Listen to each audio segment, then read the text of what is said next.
Bismillahirrahmanirrahim. Assalamualaikum warahmatullahi wabarakatuh. Hari ini saya akan membentangkan buku saya yang bertajuk Pejuang Saham, Dividen Sesaham. Ini merupakan maklumat penerbitan, dedikasi, sambungan kepada dedikasi dan diakhiri dengan tanda tangan. So, kalau kita dapat lihat isi kandungan buku ini adalah bermula dengan bab 1. Kita ada 9 bab yang menceritakan mengenai dividen saham dan perkara-perkara yang berkaitan dengannya. So, kepada bab 1, apakah dividen ataupun pengenalan dividen secara umum.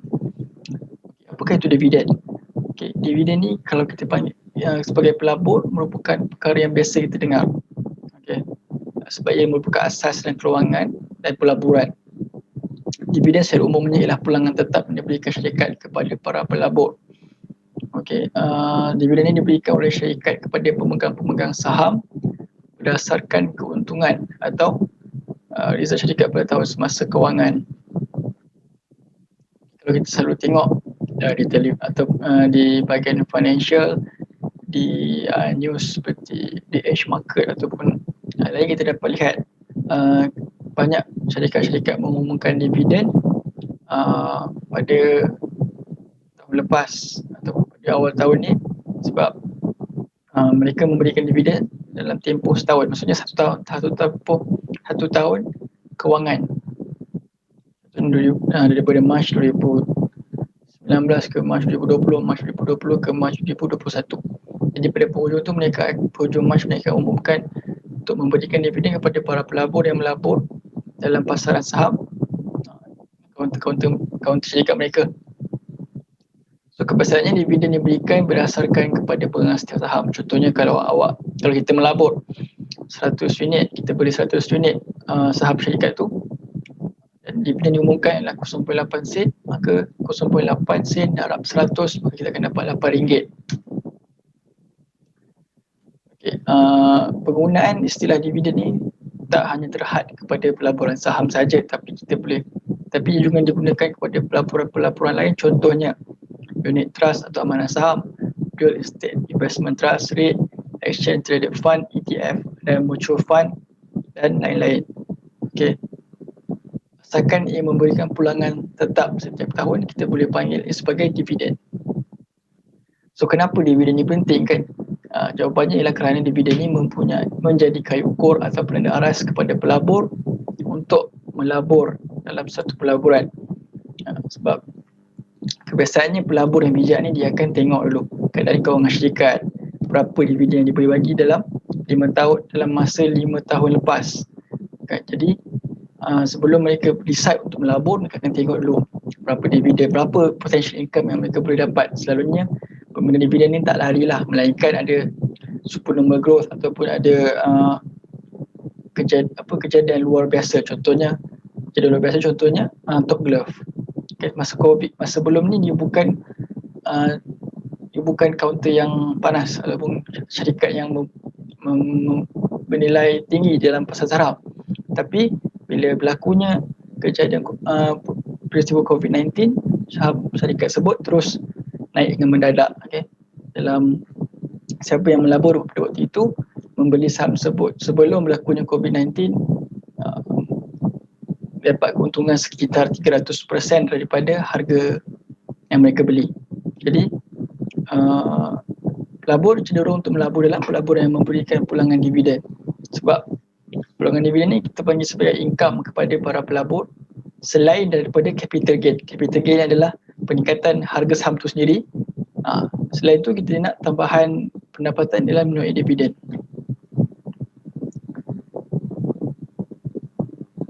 Para pelabur obviously akan pilih pelaburan yang memberikan pulangan dividen yang tinggi. Macam kita pun kalau kita melabur, kita mesti nak sesuatu yang boleh bagi banyak boleh kita balikkan. So, sama juga istilah konsep yang digunakan dalam pemilihan syarikat yang memberikan pulangan dividen. Selain itu, dividen juga menjadi kayu ukur akan prestasi sebuah syarikat yang memberikan saham atau unit amanah bagi ASB. Okay, ini kerana semakin kukuh kedudukan kewangan sebuah syarikat, semakin banyak dividen yang diberikan. Okay, macam saya cakap tadi, contohnya kita boleh tengok Top Glove. Top Glove mengumumkan dividen sebanyak 16.5 sen pada penghujung tahun 2020 sebab pendapatan mereka sepanjang 2020 meningkat hampir 300% disebabkan permintaan yang tinggi kepada sarung tangan getah pada semasa peristiwa COVID-19 dan masih kekalahan hingga sekarang. Tapi sekarang sudah makin surut permintaan untuk glove. Jadi lagi tinggi syarikat tu, pendapatan syarikat tu ataupun keuntungan syarikat, lagi tinggi dividen yang akan berikan. Kalau contoh untuk pengurangan dividen, kita boleh tengok kepada syarikat amanah saham berhad ASB di bawah kekeluargaan permodalan nasional berhad PNB. Okay, di mana kita tengok pengumuman dividen bagi tahun kewangan 2020 menurun kepada 40.25% secara total. Okay. Sebab tu dividen ni sangat penting bagi pelabur sebab dia menjadi kayu ukur sama ada pelaburan tu masih relevan atau tidak dalam pasaran. Urusan kali ini adalah untuk kita memfokuskan kepada skop dividen saham. Kita nak bincang pasal sebab dividen ni mempunyai banyak topik. Okay, tapi kali ini kita fokus kepada dividen saham. Dan dividen saham ni tak lari sangat daripada dividen secara umum sebab dia ada perkara yang sama kan. So seterusnya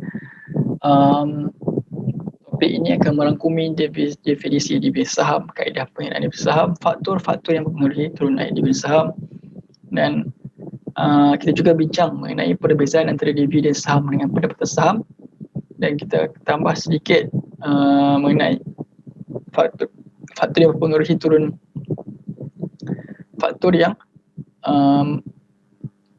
kesan pengumuman dividen kepada harga semasa saham. Okay, sebenarnya kita pergi ke bab 2. So bab 2 ni membincangkan tentang definisi dividen saham. Dividen saham ialah jumlah dividen yang diumumkan oleh syarikat kepada pemegang saham biasa common stock. Okay. Pemegang saham biasa ni maknanya mereka yang berdagang di pasaran bursa Malaysia. Setiap saham yang dipegang akan diberikan dividen mengikut kadar dividen yang telah diumumkan oleh syarikat tersebut. Dividen saham biasanya dibayar secara tunai kepada pemegang saham biasa. Kalau untuk masa kini ni mereka hanya deposit terus ke bank account pemegang saham mereka. Sebab zaman sudah canggih, jadi mereka hanya transfer secara atas talian. Prestasi dan kedudukan kewangan sebuah syarikat dapat kita lihat ataupun kita ukur melalui pengumuman dividen saham sama ada syarikat itu untung ataupun rugi pada tahun kewangan tersebut. Dividen saham juga boleh kita panggil sebagai keuntungan yang tidak dilabur kembali kepada syarikat dan diberikan kepada pemegang saham. Dividen saham adalah indikator yang penting bagi fundamentalis. Okay, fundamentalis ni maknanya orang yang berpegang dengan fundamental analysis untuk melabur dalam jangka masa panjang. Okay, sebab dividen saham ni merupakan kita panggil indikator yang penting kepada dalam fundamental analysis sebab sebelum apabila nak melabur dia akan tengok berapa prestasi syarikat melalui pembayaran dividen, earning per share dan lain-lain. Selain itu, dividen saham juga ialah kayu ukur yang jelas kepada pemegang saham untuk mengira ataupun menjangka pulangan selama mereka menjadi atau melabur dalam pemegang saham syarikat tersebut. Di samping itu, peningkatan dividen saham dari tahun ke tahun menunjukkan bahawa pendapatan syarikat ataupun keuntungan syarikat terus berkembang kepada pengurusan tertinggi syarikat. Pengurusan tinggi-tinggi syarikat juga akan mengukur syarikat mereka melalui pengumuman dividen saham ni. Seterusnya kita pergi ke bab 3, kaedah pembahagian saham. So kebiasaannya terdapat 4 bahagian ataupun 4 tarikh penting dalam pembahagian dividen. Para pelabur selalunya sangat-sangat peka mengenai tarikh-tarikh atau proses dalam pembahagian dividen ni, sebab mereka nakkan dividen tersebut kan. Kalau mereka salah masuk ataupun salah pilih timing atau salah masuk, mereka kan tak dapat lah dia punya dividen, dan lebih teruk mereka boleh mengalami kerugian sebab harga saham tu jatuh selepas pengumuman dividen. So proses pembagian dividen ni dapat diberikan kepada yang pertama, tarikh pengisytiharaan, bermula dengan pengumuman daripada lembaga penghas syarikat untuk mengumumkan tujuan mereka untuk membayar dividen kepada pemegang saham. Hasil pembajakan saham mereka membawa kepada jumlah dividen yang syarikat ingin bayar, dan juga penetapan tarikh tanpa dividen dan juga penetapan tarikh pembayaran. Seterusnya, tarikh tanpa dividen. Proses ini dimulakan dengan saham didagangkan tanpa nilai pembayaran dividen berikutnya. Maknanya bermula je tarikh tanpa dividen, saham didagangkan tanpa nilai pembayaran dividen. Maknanya siapa yang masuk atau melabur pada tarikh bermulanya tarikh tanpa dividen, mereka tidak akan tersenarai sebagai penerima dividen. Sebab tarikh inilah yang selalunya para pelabur yang baru berjinak dalam pelabur saham, mereka terlepas pandang kadang-kadang. Okay. Jadi seterusnya, tarikh rekod. Tarikh rekod merupakan tarikh di mana syarikat mula memeriksa dalam kalangan pemegang saham mereka siapa yang layak menerima dividen. Okay. Biasanya tarikh rekod berlaku 1 hari selepas tarikh tanpa dividen.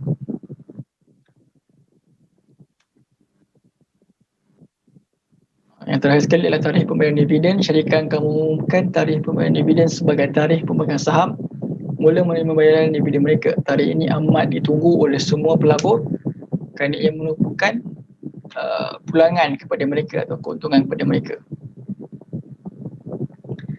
Okay, proses pengumuman dividen ni ataupun tarikh-tarikh ni tak hanya kita dapat lihat di pasaran saham ataupun pelaburan saham sahaja, tapi kita dapat lihat juga kepada amanah saham, okay, kepada REIT, mutual fund dan lain-lain. Okay. Kebiasaannya syarikat akan mengumumkan kepada orang ramai 2 minggu sebelum tarikh tanpa dividen untuk memberitahu pada para pelabur bahawa syarikat mereka sedia untuk mengumumkan dividen dalam masa dekat. Apabila tarikh dividen tanpa dividen telah tiba, syarikat akan mengumumkan bila pula tarikh mereka nak bayar kepada pemegang saham melalui laman rasmi mereka ataupun melalui notes announcement di Bursa Malaysia.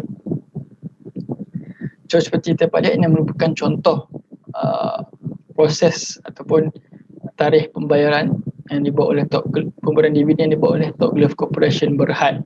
So kita dapat lihat kita ada ex-dividend date, tarikh tanpa dividen, payment date dan berapa yang diberi.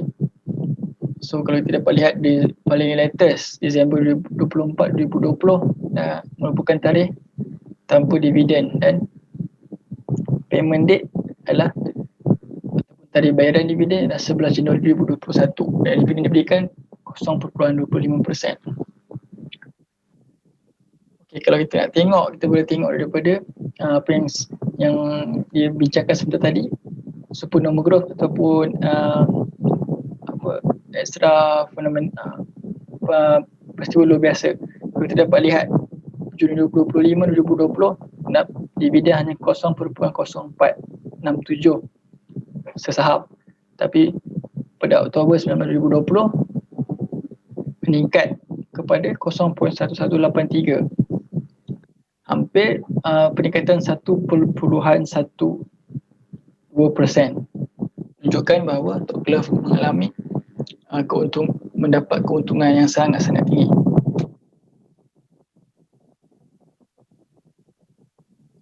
Yang seterusnya kita pergi pada bab 4, kaedah pengiraan dividen saham bagi syarikat. Okay, kita perlu melihat daripada aspek bagaimana syarikat mengumumkan dividen saham ataupun bagaimana pengiraan dia. Secara umumnya terdapat beberapa kaedah pengiraan dividen saham, tapi dalam buku ni kita hanya fokus kepada satu kaedah saja, iaitu jumlah dividen dibayar bahagi jumlah saham diterbitkan. Okay. Berdasarkan kaedah yang diberikan tadi, di gambar dalam kotak tadi, kita dapat lihat sebenarnya ada lebih satu kaedah. Maksudnya ada banyak kaedah lain yang dapat kita guna untuk kira dividen saham, tapi untuk zaman moden ni kita boleh dapatkan data tu dengan mudah dan secara automatik di laman-laman web seperti Bursa Malaysia ataupun investing.com dan TradingView. Ini merupakan contoh dividen sesaham yang barajah dividen sesaham yang diumumkan oleh syarikat ni. Kita dapat lihat daripada 2001 hingga 2020, peningkatan yang sangat luar biasa pada 2019 hingga 2020. Okay, contoh pengiraan bagi syarikat tadi untuk Glove dividen sesaham 961.32 juta bagi dengan jumlah saham yang diterbitkan 8129602.705 dan kita akan dapat 0.183 atau 11.83 sen sesaham, sama dengan dalam kotak ni.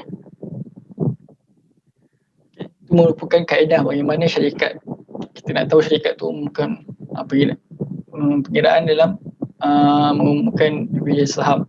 So kita terus ke bab 5 di mana kita membincangkan tentang kaedah pengiraan dividen saham kepada pelabur pula. Macam mana pelabur, macam mana kita sebagai pelabur nak tahu berapa yang kita akan dapat. So kaedah ni merupakan kaedah yang kita pakai secara seragam oleh semua pelabur atau semua syarikat di dalam dunia ni. Jadi kaedah ni kita dapat fokuskan bagaimana para pelabur mengira dividen mereka, jumlah dividen yang bakal diterima oleh mereka sebagai pemegang saham ataupun sebagai pelabur syarikat tersebut. Okay, so formula dia adalah jumlah dividen diterima, dividen sesaham darab jumlah pegangan saham. Okay, ini merupakan gambar dia tadi. Kita nak lihat berapa jumlah dividen diterima, kita tengok dividen dia 0.025, 0.1183. Okay, contoh pengiraan ni adalah 0.1183 darab 10,000 unit pegangan saham. Kita andaikan kita ada 10,000 unit dan kita darab dengan 0.1183 sen. Jadi pulangan kita ataupun dividen diterima saham kita ialah, total dividen kita ialah 1,183. Okay. Berikutlah contoh bagaimana pelabur mengira jumlah dividen yang diterima pada setiap tahun kewangan. Okay, semakin tinggi dividen saham, mungkin semakin tinggi pulangan oleh pelabur, ataupun semakin tinggi pegangan saham yang dipegang oleh pelabur, semakin tinggilah pulangan dia. Contoh kalau kita ambil 100,000 unit, maka kita akan dapat 11,183. Seterusnya kita pergi ke bab 6, perbezaan antara dividen sesaham dan pendapatan sesaham. Selalunya para pelabur dia akan keliru antara dividen saham dengan pendapatan saham. Dia kata sama je. Sebenarnya hampir serupa tapi tak sama. Okay? Dua-dua tu memberi gambaran kepada prestasi keuntungan syarikat, tapi kaedah perkiraan dan cara untuk kita melihat kedua-dua ni berbeza. Okay. Pertama kita perlu faham apa tu pendapatan saham. Okay, pendapatan saham ialah menunjukkan sebanyak mana keuntungan syarikat dalam setiap saham yang diterbitkan ataupun outstanding shares. Manakala dividen saham pula jumlah dividen yang dibayar kepada pemegang saham. So kita dapat lihat daripada definisi pun dah berbeza. Jadi formula untuk pendapatan saham ni ialah pendapatan saham sama dengan untung bersih tolak keuntungan dividen bahagi dengan jumlah saham.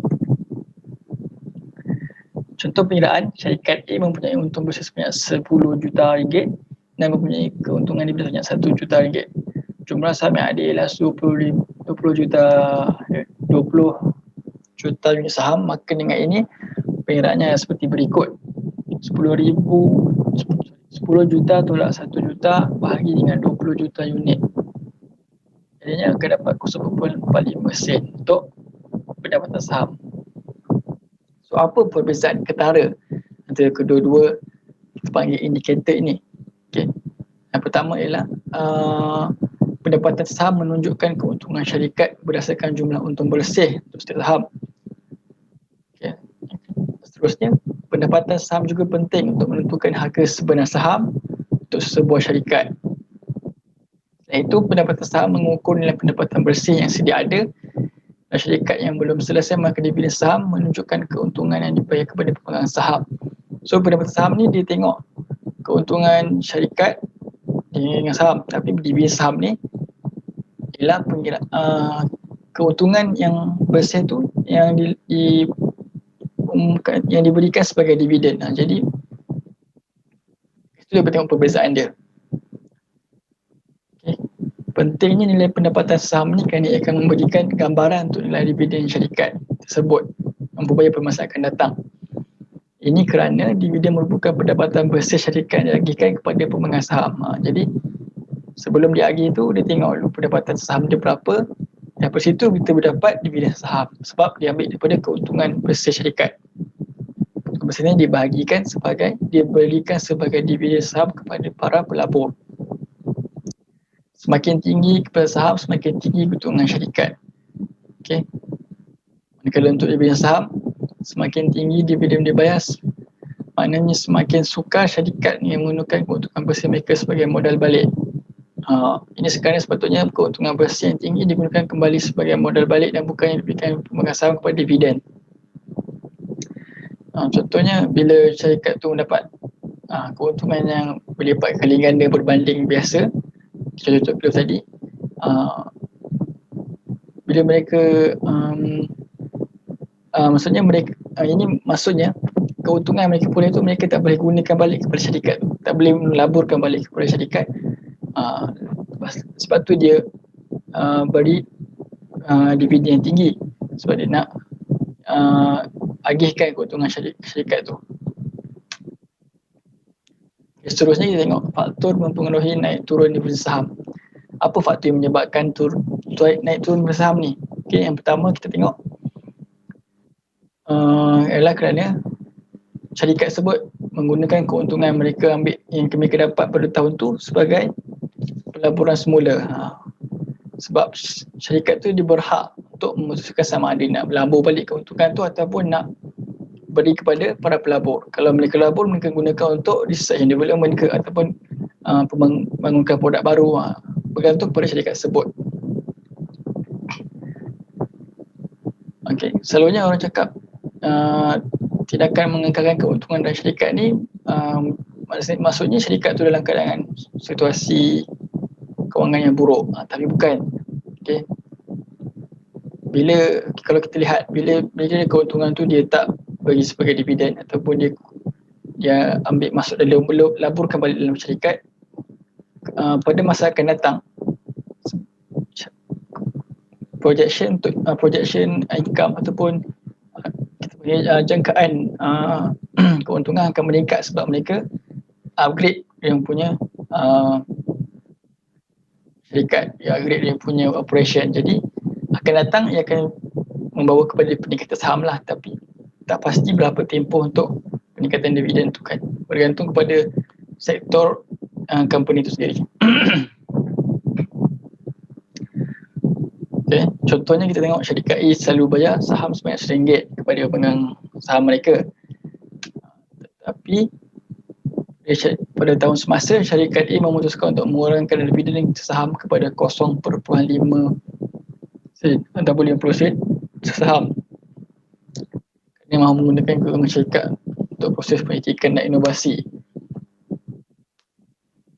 Secara asasnya, bila mereka gunakan untuk menambah baik keadaan syarikat, maka dia akan membawa kepada peningkatan pendapatan masa akan datang. Selain itu, penggunaan kadar dividen saham juga dipengaruhi oleh kadar hutang syarikat. Bila syarikat tu mempunyai terlalu banyak hutang, mereka akan gunakan keuntungan yang tadi, instead of beri sebagai dividen kepada para pelabur, mereka gunakan keuntungan itu untuk membayar balik hutang-hutang syarikat. Okay. Juga dia berpotensi untuk meningkatkan dividen saham pada masa akan datang sebab syarikat dah tak incur huge liability. Maksudnya mereka dah ada jumlah aset mereka lebih liability. Okay, dan akhir sekali, prestasi syarikat yang kurang memberangsangkan pada tahun semasa adalah faktor yang signifikan dalam pemenuhan dividen saham. Itu sudah pastilah. Okay, kalau bila syarikat tersebut mengalami kesusutan dalam keuntungan dan revenue mereka, Sudah pastinya untung yang mereka dapat tu sikit, dan sedikit tu mereka memang kesikit lah dividen saham sebab mereka hanya ada untungnya sedikit untuk dibagi-bagikan kepada sebagai dibagi-bagikan sebagai dividen. Okey, yang seterusnya kita pergi pada bab 8, kesan pengumuman dividen kepada harga saham semasa. Kalau kita boleh lihat gambar rajah ni ialah Top Glove Corporation dan Berhad. Kita boleh tengok pengumuman dividen menyebabkan memberi kesan kepada besaran harga saham semasa. Okey, kita tengok di yang bulat ni, di ataupun bulat yang biru penuh ni, nilai dividen nilai kasar 0.09 tarikh 2020. Kalau kita lihat graf ni makin meningkat. Okey, graf ni adalah graf bulanan ya. Makin meningkat. Bila umum saja di ataupun di dividen pada 9 Oktober harga saham terus jatuh. Okey, harga saham terus jatuh. Okey, apakah puncanya? Okey, kalau kita lihat banyak counter di pasaran saham berlaku macam ni. Okay, bila umum saja dividen akan jatuh, harga saham semasa akan jatuh. Kita lihat sini lebih daripada 20%. Mungkin dalam sini RM8 turun kepada RM6. Okay, situasi ini berlaku sebab para pelabur yang melabur dalam saham Top Glove bertindak mengambil keuntungan dan menarik pelaburan mereka daripada kaun tersebut. Okay. Maksudnya pelabur dapat keuntungan, mereka tarik pula pelaburan mereka. Okay. Bila benda ini berlaku, kita dapat jelaskan dari segi ekonomi ialah apabila permintaan terhadap saham tersebut kurang daripada penawaran, maka harga kaun tersebut akan menurun secara mendadak. Para pelabur selalunya sentiasa peka dalam keadaan seperti ini bagi mengelakkan sebarang kerugian dalam pelaburan dalam Bursa Malaysia. Dan akhir sekali, bab 9 penutup. Kesimpulannya, saya harap tulisan buku ini dapat memberi manfaat kepada para pelabur, terutamanya bagi mereka yang baru berjinak-jinak dalam pelaburan saham. Okay. Istilah-istilah dalam fundamental analysis merupakan kitab suci bagi para pelabur agar tidak terjerat dalam kerugian semasa melabur. Okay, kita tak boleh melabur secara membetul-tuli. Kita perlu ada fundamental analysis dan ditambah juga dengan technical analysis. Jadi kedua-duanya adalah kita panggil sebagai sahabat baik kepada para pelabur sebelum mereka melabur. Okay. Untuk menjadi pelabur yang bijak, mereka perlu faham dan praktikkan kedua-dua analisis ni. Selain itu, selain daripada analisis ni, pengalaman juga penting dalam dunia pelaburan. Sebab kalau kita bandingkan pengalaman orang yang dah melabur dalam 20 tahun, dari 20-30 tahun berbanding dengan yang baru masuk, of course yang lama ni dah tahu dan dah boleh predict pasaran. Contohnya mereka tahu bila berlaku je PRU, okay, counter mana yang akan naik, counter mana yang akan turun. Okay, selalunya bila PRU, pasaran saham akan turun, ataupun indeks akan turun. Okay, sama juga dengan kesan pasaran Dow Jones kepada pasaran Bursa Malaysia. Jadi hanya pengalaman ni mengajar mereka untuk menjadi pelabur yang bijak dan mengajar mereka untuk menjana keuntungan. Okey, itu sekian sahaja daripada saya. Terima kasih. Assalamualaikum warahmatullahi wabarakatuh.